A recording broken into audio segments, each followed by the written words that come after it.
الحمد لله رب العالمين والصلاة والسلام على محمد وآله الطاهرين أما بعد قال الله تبارك وتعالى في الكتاب الكريم وهو أحسن الخالقين وقوله الحق بسم الله الرحمن الرحيم شهر رمضان الذي أنزل فيه القرآن هدى للناس وبينات من الهدى والفرقان حضرات مومنین السلام علیکم۔ وعلیکم السلام ورحمۃ اللہ۔ آج اس سلسلے کا نواں مرحلہ ہے اور کل کی جو ہماری بحث تھی، کل کا جو ہمارا ٹاپک تھا وہ قرض سے متعلق تھا۔ آج چونکہ کچھ باتیں اور بھی عرض کرنی ہے، لہٰذا بنا کسی تمہید کے دائرے میں مسائل سے گفتگو شروع کرتے ہیں کہ کل کے مسئلے میں قرض سے متعلق قرض دینا اور قرض لینا جو ہے ایک مستحب عمل ہے اور ایک ثواب کا حقدار ہے، اور انسان کی جو ہے آخرت کو ثواب دیتا ہے اگر وہ خوشنودی پروردگار عالم کے لیے اگر جو ہے کسی برادر مومن کی جو ہے مدد کرے۔ تو آج کا مسئلہ یہ ہے کہ مثال کر کے کوئی شخص جو قرض دار ہے، اس نے کسی سے قرضہ لیا ہوا ہے مگر وہ اسے قرض کو ادا کرنے کی جو ہے وہ صلاحیت نہیں رکھتا ہے، مگر ہاں پروردگار عالم سے قوت اس کے اندر کوئی ہنر ہے، یعنی اس کے پاس قرض واپس لوٹانے کے پیسے تو نہیں ہیں مگر اس کے پاس کوئی ایسا ہنر ہے کہ جو وہ اپنے شایان شان جو ہے وہ کام کر سکتا ہے، تو اس کے لیے ضروری یہ ہے کہ اپنے اسٹیٹس کے مطابق اگر وہ کام کر سکتا ہے اس کے لیے کام مناسب یعنی مہیا بھی، ایسا نہیں کہ جو کام حاصل کرنے میں یا کام ڈھونڈنے میں پریشانی ہوگی، بلکہ آسانی سے اسے کام مل بھی سکتا ہے اور وہ اپنے کام کے ذریعے سے لوگوں کو قرضہ ادا کر سکتا ہے۔ تو اس کے لیے ضروری یہ ہے کہ وہ اپنے اسٹیٹس کے مطابق جو کام کر سکتا ہو تو پہلے وہ کام کرے اور کام کرنے کے بعد جو ہے اس کا قرض کو ادا کرے۔ ایک مسئلہ یہ تمام ہو گیا۔ اب دوسرا مسئلہ یہ ہے کہ مثال کے طور پر ہم نے اگر کسی سے قرض لیا ہے، اب ہم نے قرض تو لے لی لیکن جس سے قرض لیا ہے اب وہ جو ہے غائب ہو جائے اور اس کے ملنے کی کوئی امید بھی نہ ہو، تو اب کیا کیا جائے؟ شریعت کیا کہتی ہے اس مسئلے میں یہاں پر؟ تو یہاں پہ مسئلہ یہ ہے کہ مثال کے طور پر اگر ہم نے کسی شخص سے قرض لیا ہے اور پھر جو ہے جب قرض واپس دینے کی نوبت آئی تو وہ شخص جس سے ہم نے قرض لیا تھا وہ ہماری نظروں سے غائب ہو گیا، اور یہاں تک کہ ہمیں جو ہے امید بھی نہیں ہے کہ اب وہ ملے گا یا نہیں ملے گا۔ مثال کے طور پر مسافر آدمی کوئی چند لمحوں کے لیے چند دنوں کے لیے آپ کی بستی میں قیام کے لیے آیا، آپ کو اس سے تعلقات اچھے ہو گئے، آپ نے جو ہے قرض لے لیا مگر وہ کچھ دنوں کے بعد بنا آپ کو اطلاع کیے چلا گیا اور آپ کو امید بھی نہیں ہے کہ اب وہ ملے گا یا نہیں ملے گا۔ اگر آپ کو امید ہو تب تو آپ برقرار رہیں گے، اپنا قرضہ اس کا رکھے رہیں گے کہ جب وہ یا اس کا کوئی وارث مل جائے تو ہم اس تک اس کا قرض پہنچا دیں، لیکن جہاں پر امید ختم ہو جائے کہ نہیں اب اس کے ملنے کی کوئی امید ہی نہ ہو تو یہاں پر مرحلہ یہ ہے کہ آپ اس کی طرف سے کسی فقیر کو جو ہے وہ قرض دے دیں، اس کی طرف سے نیت کر کے کسی فقیر کو قرض دے دیں، لیکن ہاں احتیاط مستحب یہ ہے کہ آپ کسی فقیر کو دینے سے پہلے جو ہے حاکم شرع یعنی آپ جس کی تقلید کر رہے ہیں، جو آپ کا مرجع ہے، جو آپ جس کے تقلید میں ہیں، آپ پہلے اس سے احتیاط مستحب ہے کہ آپ اس سے اجازت لیں۔ دیکھیے اس سے قبل والے دروس میں جو ہے میں نے ایک درس میں بیان کیا تھا احتیاط واجب، کہ احتیاط واجب کہ جس میں مستحب فتویٰ نہیں دیتا صرف احتیاط بیان کرتا ہے کہ احتیاط یہ کس طریقے سے عمل کیا جائے، اور احتیاط مستحب اسے کہتے ہیں مثال جو فتوے کے ساتھ ہوتا ہے۔ مثال کے طور پر ایک مجتہد جو ہے فتویٰ دے کہ نجس برتن جو ہے وہ آب کر سے ایک مرتبہ دھونے میں پاک ہو جائے گا،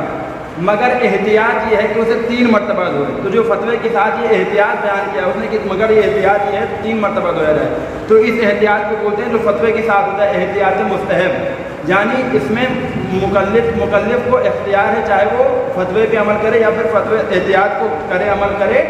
یا احتیاط کو ترک بھی کر سکتا ہے، یعنی 1 مرتبہ دھو کے 2 مرتبہ کو ترک بھی کر سکتا ہے۔ تو اس احتیاط مستحب ہوتا ہے جس میں مکلف کو جو اختیار ہوتا ہے کہ وہ کام کرے یا اسے ترک کر دے۔ تو یہاں پر اس مسئلے میں یہ ہے کہ اگر کسی فقیر کو پیسہ دینے سے پہلے حاکم شرع سے اجازت لینا احتیاط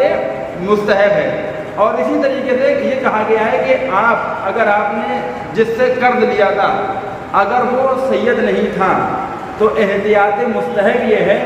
کہ اس کا قرضہ کہ جو آپ نے جس سے قرضہ لیا تھا اور وہ غائب ہو گیا ہے، اس کا قرضہ احتیاطی مستحب یہ ہے کہ کسی سید فقیر کو نہ دیا جائے، کہ اگر غیر سید سے آپ نے قرضہ لیا تھا، اگر آپ کو وہ نہیں مل رہا ہے تو احتیاطی مستحب، دیکھیے بتایا نا احتیاطی مستحب میں انسان احتیاط ترک بھی کر سکتا ہے، اس میں کوئی حرج نہیں ہے، مگر احتیاطی مستحب ہے کہ غیر سید سے اگر آپ نے صدقہ لیا تھا تو سید فقیر کو وہ صدقہ وہ قرضہ نہ دیا جائے۔ اور پھر بالآخر یہ جہاں پر انسان کو ملنے کی مطلب جس سے قرضہ لیا ہے اس کے ملنے کی جہاں تو امید بالکل منقطع ہو گئی ہو کہ وہ ملے گا یا نہیں ملے گا، لیکن ہاں اگر جب تک امید باقی رہے کہ نہیں ابھی وہ پاسبل ہے اس کا ملنا ہمارے لیے، تو اسے ضروری ہے کہ اس کے قرضے کو اپنے پاس رکھے اور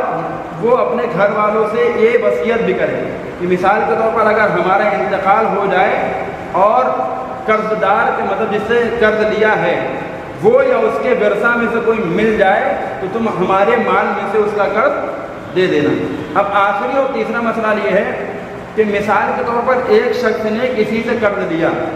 اب قرض لینے کے بعد اسے قرض نہیں ادا کر پایا اور اس کا انتقال ہو گیا، لیکن اس کے انتقال کے بعد صرف اور صرف اس کے پاس اتنا پیسہ ہے کہ جس سے اس کے کفن و دفن کے واجبات ادا ہو سکتے ہیں اور اس کا قرض ادا ہو سکتا ہے۔ یوں تو کیا ہے کہ جب انسان کوئی مرتا ہے تو اس کا ترکہ چھوڑا ہوا جو سامان ہے لوگوں میں تقسیم ہوتا ہے ورثے کے طور پر، وراثت کے طور پر، لیکن اگر کوئی شخص جو قرض دار تھا اور جو مر گیا دنیا سے رخصت ہو گیا، اس نے اتنا ہی ترکہ چھوڑا ہے کہ جو ہے جس میں سے اس کے کفن و دفن کا انتظام ہو سکتا ہے اور اس کا قرض ادا ہو سکتا ہے، تو اس کے اہل خانہ کے لیے ضروری یہ ہے کہ وہ جو ہے پہلے اس کے کفن و دفن کا انتظام کرے اس کے پیسے میں سے، اس کے بعد جو پیسہ بچا ہوا ہے اس سے اس کا قرض ادا کر دے۔ وہ وراثت میں تب تک تقسیم نہیں کیا جائے گا جب تک جو ہے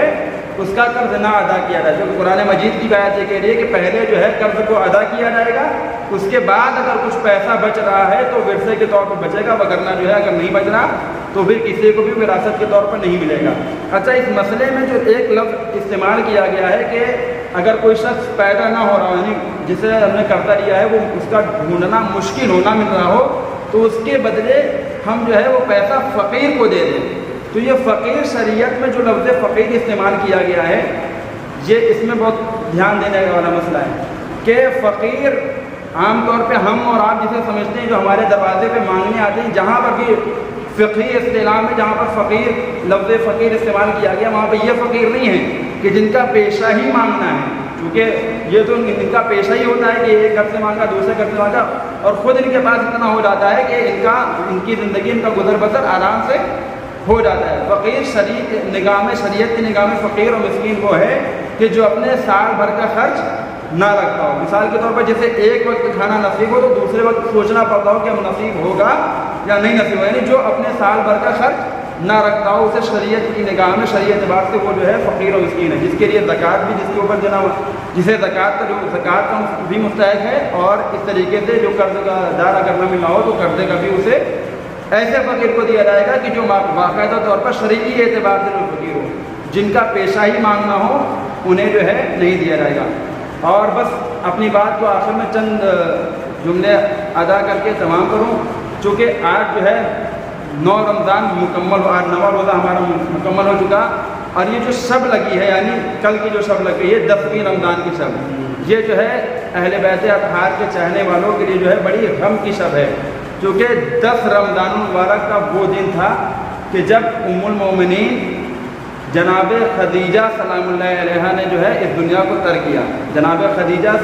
کی عظمت سے سبھی حضرات کو کوئی ایسا نہیں ہے کہ جو جناب خدیجہ کی عظمت سے واقف نہ ہوں، کیونکہ جناب خدیجہ ایسی خاتون کا نام ہے کہ جس نے جو ہے اسلام کے اوپر احسان کیا ہے، جن کی وفات کے بعد پیغمبر اکرم نے وفات کی تاریخ 10 رمضان مبارک 10 بعثت ہے، اور وفات کا سبب کیا تھا کہ جو مکے والوں نے مل کر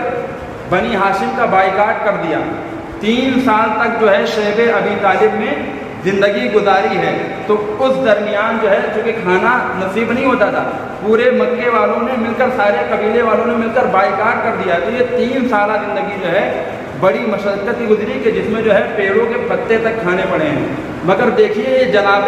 خدیجہ اس بلند اور بالا عظمت باعظمت خاتون کا نام ہے کہ آپ دیکھیں گے جناب خدیجہ کے مطلب اسلام کے کام جو سب سے اسلام کی جو حکومت کی ہے دولت کے اعتبار سے وہ جناب خدیجہ کی. اب دیکھیں جناب خدیجہ کی مالداری کا یہ عالم تھا. بس ایک جملہ جناب خدیجہ کی شان میں کہ جناب خدیجہ کی مالداری کا عالم یہ تھا کہ جب ان کا تجارت کا قافلہ جاتا تھا اور خود جب کبھی ساتھ میں جاتی تھی قافلے کے تو جب ان کا خیمہ جو لگایا جاتا تھا وہ ریشمی لباس کا خیمہ ہوتا تھا جس میں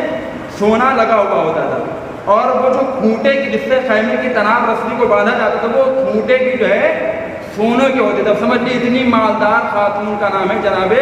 خدیجہ بنت خویلد کے جن کا اسلام کے اوپر اتنا احسان ہے کہ جو ہے جناب خدیجہ کے پاس ایک مرتبہ جب رسالت مآب آئے چہرہ افسردہ تھا تو ایک مرتبہ جناب خدیجہ نے سبب پوچھا کہ اے اللہ کے رسول یہ چہرے میں افسردگی کے آثار کیوں نمودار ہیں؟ تو کہا کہ مجھ سے مسلمانوں کے فقر و فاقے دیکھے نہیں جاتے. تو تاریخ بتاتی ہے کہ جناب خدیجہ نے اپنی دولت اور اپنے خزانوں میں سے اتنا خزانہ منگوا کے وہاں پر رکھوایا تھا کہ ایک دیوار قائم ہو گئی. سونے کا ڈھیر تھا, خزانوں کا اتنا ڈھیر تھا پیسوں کا کہ ادھر سے رسول اور جناب خدیجہ کے درمیان ایک دیوار ٹائپ کی بن گئی تھی, ایک پہاڑ ٹائپ کا بن گیا تھا کہ جس سے ایک آدمی ادھر سے ادھر نہیں دیکھ سکتا تھا. اتنا خزانہ جو ہے جناب خدیجہ نے یعنی اتنا کیا اپنی تمام دولت جو ہے جناب خدیجہ نے اسلام کو فروغ دینے میں جو ہے صرف کر دی. اور جب جناب خدیجہ کا انتقال ہوا تو چونکہ ایک وصیت کی تھی, جناب فاطمہ کو قریب بلا کے وصیت کی تھی کہ اپنے بابا سے یہ کہہ دینا کہ میں چاہتی ہوں کہ مجھے آخری وقت اپنی اس رضا میں دفنائیں, اپنی اس رضا کا کفن دیں کہ جس رضا کو جب آپ وحی کے وقت اوڑھتے تھے, وحی کے وقت جو آپ کی شاموں پہ رہتی تھی, آپ کے دوست پر آپ کے سر پہ جو رضا رہتی تھی آپ ہمیں اسی کا کفن دیتے تھے. تو ایک ہی سال کے اندر شیخ ابی طالب سے جب یہ جو ہے مکے میں واپس آئے ہیں تو ایک ہی سال کے اندر جناب ابو طالب دو محسن اسلام کہ ایک نے جو ہے جان کے اعتبار سے اور مال کے اعتبار سے دونوں اعتبار سے رسول خدا کی مدد کی, اور ایک نے مال کے اعتبار سے اور حوصلے کے اعتبار سے. جناب خدیجہ اور جناب ابو طالب کا بہت ہی بڑا احسان ہے یہ اسلام کے اوپر اور رسول خدا کے اوپر, اور یہی وجہ ہے کہ جب یہ دونوں محسن ایک ہی سال کے اندر جناب ابو طالب کی وفات ہوئی رجب کے مہینے میں ہوئی ہے 26 رجب کو, اور جناب خدیجہ 10 رمضان مبارک سن 10 بیسد کو جب انتقال فرما گئی ہیں تو رسول خدا کو اتنا صدمہ ہوا کہ وہ پورا سال رسول خدا نے غم کے عالم میں گزارا, اور اس سال کا نام ہی عام الحزن رکھ دیا گیا یعنی غم کا سال. چونکہ رسول خدا کے اس سال دو بہت بڑے موسم کا جو ہے رسول خدا کا ساتھ چھوڑ کر چلے گئے. آئیے پروردگار عالم کی بارگاہ میں آخر میں دعا کرتے ہیں کہ پروردگار جو واسطہ ہے جناب خدیجہ سلام اللہ علیہ کا کہ ان کے صدقے سے ہم سب کو پروردگار اپنے دین میں استحکام کے ذریعے سے قائم رہنے کی توفیق عطا فرما. پروردگار کے جو واسطہ محمد المحمد کا ہمیں جو پریشان حال کی پریشانیوں کو دور فرما.